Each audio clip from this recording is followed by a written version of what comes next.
My brother stole my card, then laughed from the lake house I paid for. I spent 6 hours behind the wheel, heading out to the lake house I'd paid for with my own hard-earned money. Kyle had told me it was empty.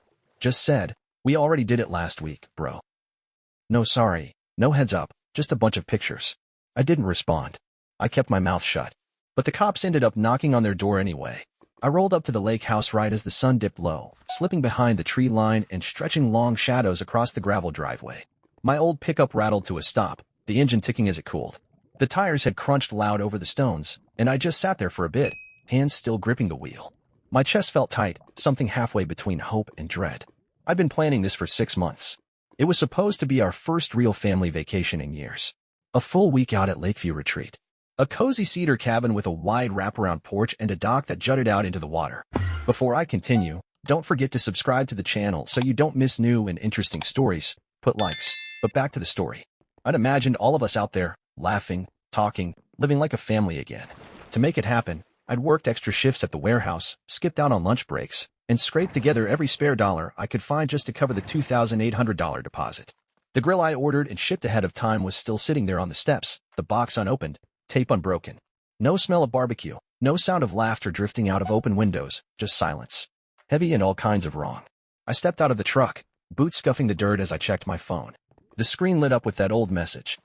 Sunday, 6 p.m. Lakeview Retreat. See you there. I'd sent that to the family group chat 3 weeks ago. Kyle had even replied, "Can't wait, bro." I'd gone over it again the night before, triple-checked it, heart beating like an idiot with excitement. But now it was 6:03, and the place was deserted. No cars. No lights. Just wind moving through the pines. My throat tightened. I called Kyle. The ringing was loud and all that quiet. He answered on the second buzz, voice weirdly upbeat, like he'd rehearsed it or something. "Oh man," he said. "We did it last week. Thought you couldn't make it. But hey, we've got some pics for you." Pics? My stomach twisted, icy and tight. I'd paid for this whole thing. Every slat of the dock. Every bed they'd slept in, and they went without me. Last week. I managed, my voice barely there. He just laughed, easy and careless. "Yeah, man, it was awesome. Chill, we'll catch you up." I hung up, just sat there staring at the dark windows, my breath turning to mist in the cool October air. They didn't forget me. They made a choice. And I was the one left with an empty house and nothing to show for it. I sank down on the cold porch steps, the rough wood pressing through my jeans. I let the silence wrap around me like a blanket soaked in regret. My hands rested on my knees, heavy and useless, while night crept in, slow and certain. The stars started to blink through the dark, one by one. I didn't cry. I couldn't. But my mind was spinning, pulling me backward through memories I tried hard to bury. Kyle's face flashed in my head, his crooked grin, that easygoing charm. The same brother I'd spent my life cleaning up after. When we were kids, he'd swipe candy from the corner store, get caught, and I'd end up sliding a crumpled 5 from my paper route earnings to make it right. Mom's voice still echoed in my ears. "He's fragile. You're strong. Help him." And I did. Always. By high school, it wasn't candy anymore, it was bail money. At 17, he owed $800 from some poker game gone sideways. Busted lip, sheepish grin, and there I was, handing him everything I'd saved from bagging groceries. "You're the best, man," he said, like that made it okay. I nodded, proud to be the dependable one, even when it left me feeling hollow inside. Then last year, I caught him red-handed. A $500 charge on my credit card, some flashy gaming console I never bought. I called him out, voice shaking. He just shrugged. "Glitch, bro, chill." "And Mom?" She brushed it off like always. "He's just impulsive, you know that." I let it go because arguing with him was like swinging at smoke. They always said, family doesn't keep score. That line was drilled into me. But it wasn't just Kyle. Mom leaned on me too, guilt was the currency she dealt in. 2 winters ago, she called me in a panic. "The heat's out, and your father's too proud to fix it." I wired over $1,200 for a new furnace. That month, I was late on rent. She never said thank you. Just asked again later, Kyle's struggling. "Can you spare a little more?" Dad didn't say much. His silence was sharper. I'd show up with groceries when they had nothing in the fridge, and he wouldn't even look away from the TV. Just a grunt. Like I was some delivery guy, not his own son. The worst of it hit last Thanksgiving. I drove 3 hours with a full turkey I'd roasted myself, hands still slick with grease. They were in the den, laughing like nothing mattered, sipping wine I'd brought over the month before. I stood in the doorway, just outside their attention, invisible. Kyle's voice cut through the noise. "He's got no life, just a paycheck with legs." Mom let out a little laugh, sharp and light. "Well, at least he's useful for something." Dad didn't disagree, just snorted. I froze there, tray in hand, the weight of it trembling through my arms. He crept up the back of my neck. Without a word, I set the turkey down on the table and walked out. Their laughter followed me all the way to the car. I told myself it was just a slip. Just them being tired. People say dumb things when they drink, right? Love meant taking the hits and still showing up. That's what I believed. But now, sitting on that porch at Lakeview, the lie unraveled itself right in front of me. The lake house wasn't some misunderstanding. It was a bright, blinding spotlight on everything I'd been too scared to face. I built their world, piece by piece. Paid Kyle's rent when he got evicted. Covered Mom's car repairs. Bought Dad's fishing gear, the same stuff he never paid me back for. I thought all of it meant something. That it proved I mattered. That I belonged. But the truth? That sense of belonging only flowed one direction. They took. I gave. And when it came time to sit at the table I'd set for them, they shut the door and locked it behind them. My phone buzzed in my pocket, a bank notification I hadn't checked yet. I ignored it, kept my eyes on the grill box by the porch. The corners still crisp, tape still sealed. I'd shipped it out 2 weeks back, picturing Dad flipping burgers, cracking open a cold one, Mom fussing over paper plates. A memory I bought, but never got to live. I thought about all the nights I'd worked overtime, back aching from lifting boxes, mornings running on nothing but burnt coffee just to scrape together enough for this trip. And they'd taken it. Every bit of it. That breath I let out wasn't from sadness. It burned. It stung. I wasn't just hurt. I was angry. I'd been their anchor, their cash machine, the guy who always picked up the slack. And they'd left me behind without so much as a sorry, just a lousy text promising me photos. Like I was some out-of-town cousin they barely tolerated. I pressed the heels of my hands into my eyes, the pressure steadying me, holding me down so I didn't float away. It wasn't the first time they'd cut me out. But this time, I saw it for what it really was. They didn't forget me. They chose to leave me behind. Every time I let my hands fall to my sides and said nothing. I stood up, the cold seeping into my legs like water soaking into old wood. The lake stretched out in front of me, still and dark, reflecting stars in a sky I couldn't seem to reach. I'd spent so many years trying to earn their love, offering up my money, my time, my pride, until I was nothing but scraps. But love shouldn't gut you. It shouldn't leave you bleeding out in silence. I walked back to my truck. The keys were ice cold in my hand. They'd had their week, their laughter, their fish, their perfect little getaway. Tomorrow? That would be mine. Not revenge. Not yet. But something was coming. A reckoning. I wasn't going to be their shadow anymore. I was done building lives for people who never planned on letting me in. That night, I drove away from the lake house.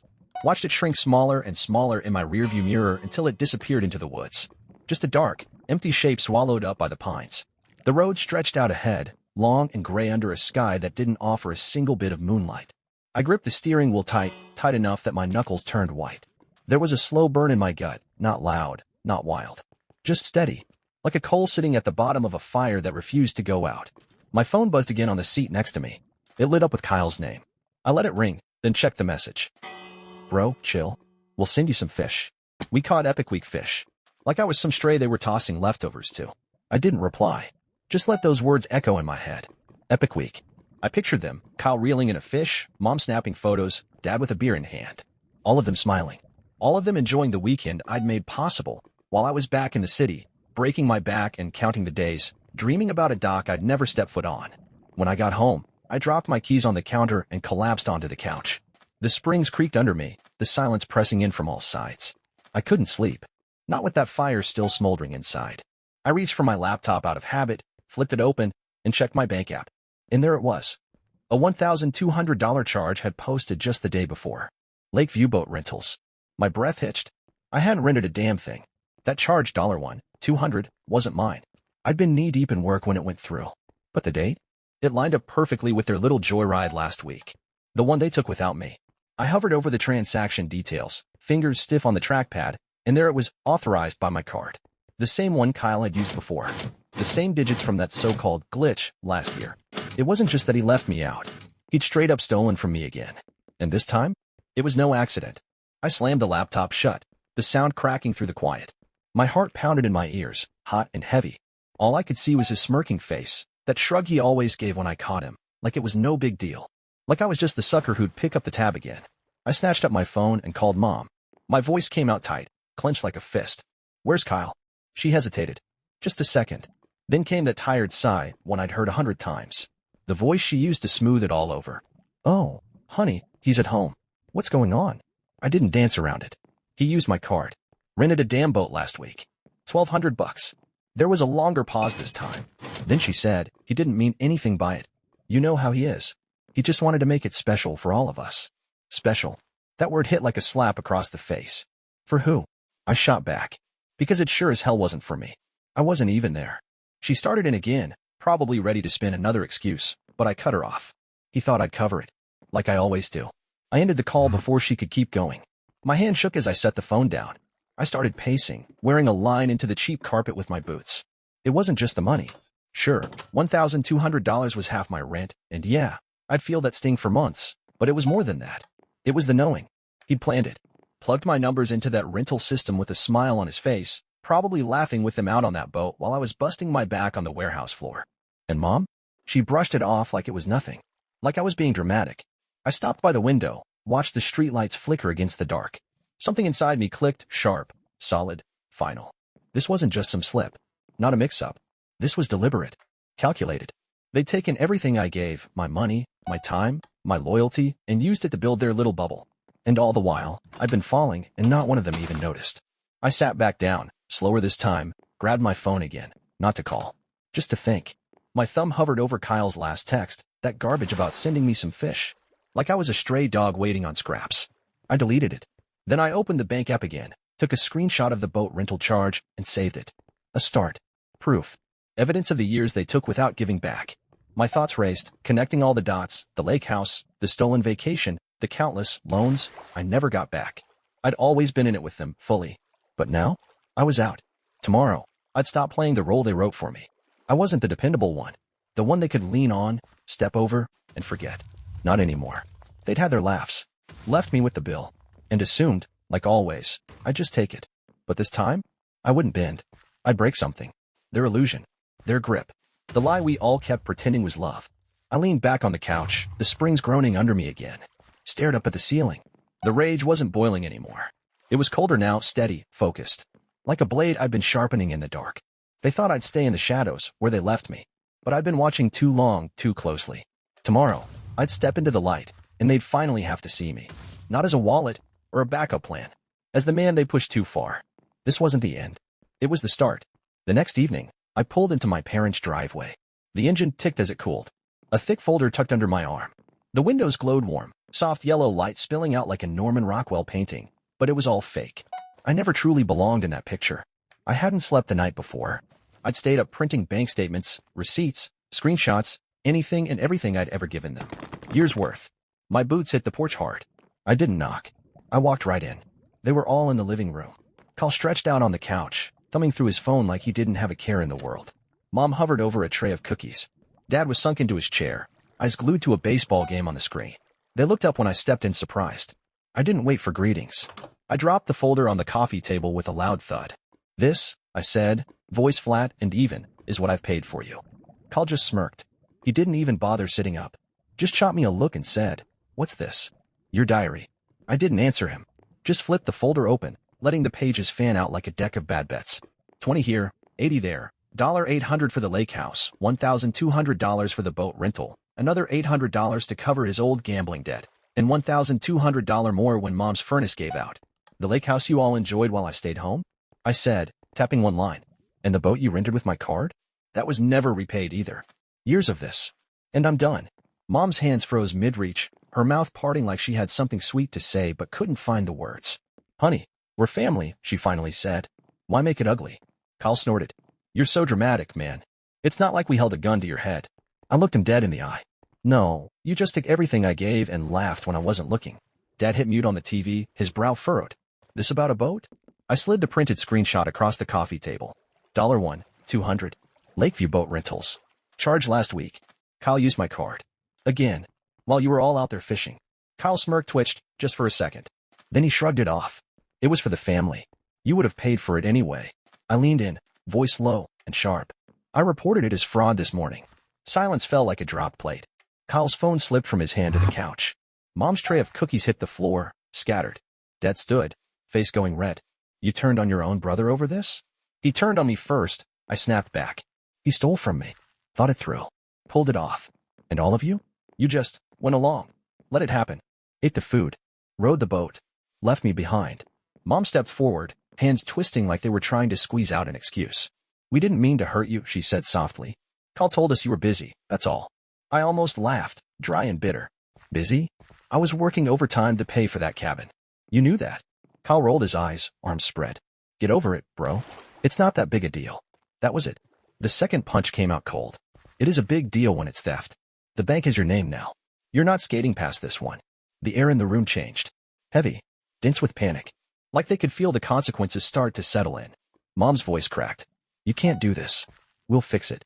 I shook my head slowly. You don't get to fix it. I'm not here to bargain. I'm here to end it. Dad jabbed a finger at me like that still meant something. You're tearing this family apart over money. I met his stare without blinking. No. You tore it apart when you let him use me like an ATM and called it love. The silence that followed crackled, thick and electric. And then, from the corner, someone spoke, a voice I hadn't noticed all this time. Rachel. She'd been there, sipping tea, quiet in the background. I saw it, she said, voice soft but clear. Kyle planned the whole thing. Said you'd never noticed the charge. Bragged about it at the lake. Her words landed like a shot. Kyle's head whipped around. What the hell, Rachel? But she didn't flinch. It's true. They joked about it. Said you'd just pay it off like always. I didn't say anything. I should have. Mom's eyes pinged between her and me, wide with something between shock and guilt. Dad sank back into his chair like all the air had been punched out of him. Kyle lunged at a denial. She's lying. I didn't. Save it. I cut him off. She's not the one whose name's on a fraud report. I took a step back and crossed my arms, feeling more solid than I had in years. You really thought I'd keep swallowing it, didn't you? Just keep paying, keep smiling, keep showing up. Mom reached for me like her hands alone could pull it all back. Let's talk this out, please. No, I said, voice steady. Talking's done. You'll hear from the cops next. I turned and walked out, leaving the folder open on the table like a map of everything I'd given and everything they'd taken. Behind me, the screen door slammed shut. Their stunned faces burned into the dark.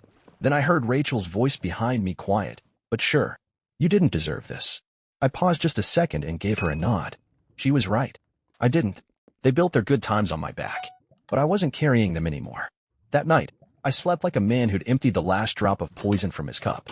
And the next morning, right at 7:30, my phone buzzed with a call from a number I didn't know. Still groggy, I answered. This is Officer Hayes, came a calm voice. We're following up on your fraud report. $1, 200 from Lakeview Boat Rentals. We've got text from your brother to a friend. Use his card. He's a sucker. He paused, letting that settle in. We're heading to your parents' place today to collect statements. I sat up in bed. My chest felt heavy, but not from doubt.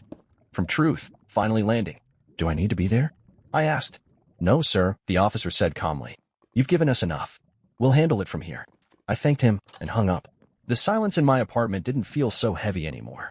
It wasn't pressing in. It was holding steady, like a shield. They were facing the mess they made. And for once, I wasn't the one sweeping it up. I was pouring my coffee when the next punch landed. A ping from my email, notification from a pawn shop app I'd forgotten I linked to my old guitar. The beat-up Martin grandpa left me. I thought I'd misplaced it during the move. Figured maybe it got lost in the shuffle. But there it was listed, sold. Vintage Martin. $300. 2 weeks before the lake trip. And I knew. I'd last seen it in Mom's garage, back when Kyle offered to help me store some boxes. I called the shop, voice steady even though my gut twisted. The clerk confirmed it. A guy named Kyle brought it in. Said it was his. I thanked him, hung up, and just sat there. Coffee mug burning in my hands. He'd pawned it. The one thing I had left of Grandpa, the man who taught me chords in the summer light, his hand guiding mine across that old fretboard. And Kyle sold it for party cash. They were out there sailing on my dime while the only thing that still felt like family disappeared for $300. Mom must have known. She dodged my questions about it back then.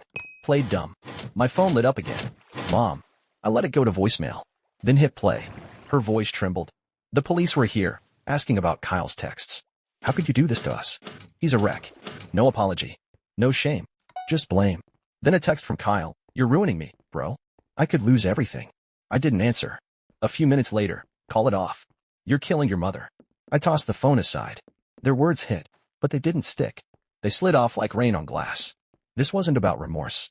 It was control. And I wasn't handing it back. That afternoon, I went to the bank. Signed an affidavit for the boat charge. Froze every account Kyle might have had access to. The teller, kind eyes, soft voice, asked if I was okay getting there. I am, I said.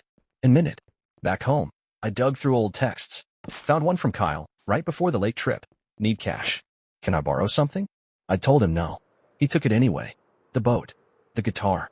This wasn't a moment of weakness. It was a blueprint. A long-running scheme I'd let run too long. My phone kept buzzing. Mom's weepy voicemails. Kyle's rage in all caps. I muted them both. A week later, a deposit hit my account. $1,500. No message, just money. From Mom and Dad's joint savings. Guilt cash. Not an apology. I left it untouched. Let it sit there. A cold monument to their fear. The fallout wasn't quiet. My cousin texted me later that day. Said the cops showed up early, 8 a.m. Kyle tried to run out the back. Idiot, she added. I almost smiled picturing it. Him scrambling. Mom probably crying. Dad red-faced, shouting at no one in particular. She added, they're saying you're overreacting. But Rachel told everyone about the boat thing. People are pissed at him now. So at least the cracks were showing. The mask had slipped. And for once, I wasn't the villain in the story they liked to tell. I felt the shift. Not loud or dramatic, just there. Real. They weren't sorry. Just exposed. Cornered. For years, I'd been their fallback plan. The one who bent so they wouldn't break. Now they were spiraling, and I was still standing. I leaned against the counter, coffee gone cold in my hands, and stared out the window. The street below moved on like it always did. Kids biking. A dog barking somewhere nearby. None of it belonged to them. They'd taken my money. My trust. Even my memories. And they thought I'd settle for the scraps. But not this time. The police. The deposit. Rachel's truth. It wasn't full justice yet, but it was something. It was mine. I exhaled, long and slow, the heat in my chest cooling into something solid. Sharper. I'd let them learn what it meant to lose me, not just my wallet, but me. And I'd make damn sure they felt it. 3 weeks later, I closed the tailgate of my truck, the last box loaded. I was heading north 800 miles away to a small town in Oregon where no one had my name in their mouth. The rental house was old, with a porch that sagged and fir trees that framed the sky. Rent was half what I'd paid before. No ghost of guilt trips in the walls. I picked up a thrift store guitar, strings a little buzzy but still singing. And that night, under a sky stitched with stars, I played. And this time, the music was just for me. No calls came. Not when winter set in. Not when Dad's truck gave out. I only found out through a neighbor's Facebook post. Rachel sent me $200 in the mail, my share of the lake house, she wrote. You deserved better. I didn't cash it. Just pinned it to the wall above my desk. A small, silent thanks to the one person who really saw me. Kyle dodged jail, barely. But the whispers in the family got sharp. Cold. He'd lost more than just my trust. They finally started seeing him for who he was. These days, I walk my dog down quiet gravel roads. Cook simple meals for one. Sleep without checking my phone first. The silence I used to dread? It's not heavy anymore. It's mine. They thought I'd cave. That I'd come crawling back when things got rough. Like always. But I didn't. I'm building something now, a life that doesn't shrink around their drama. A life where I'm not a footnote in someone else's story. And here's what I've learned, carved from the rubble. Family isn't a bill you're stuck paying because of blood. It's a choice. A bond you build, earned through respect, not guilt. They saw me as a resource. A well that never ran dry. And I poured myself out, year after year, just to prove I belonged. But real love doesn't ask for your bones. It meets you halfway. It gives, not just takes. I don't hate them. I just don't need them anymore to feel whole. That silence I feared? It's a scar, yeah. But it's also my breath now. Clean. Real. You don't have to keep clinging to people who cut you. You can let go. Heal. Build your own ground. I did. Thanks for watching the video. If the story struck a chord, I'd love to hear your thoughts in the comments. Your likes might seem small, but they give me the fuel to keep sharing these truths. See you in the next one.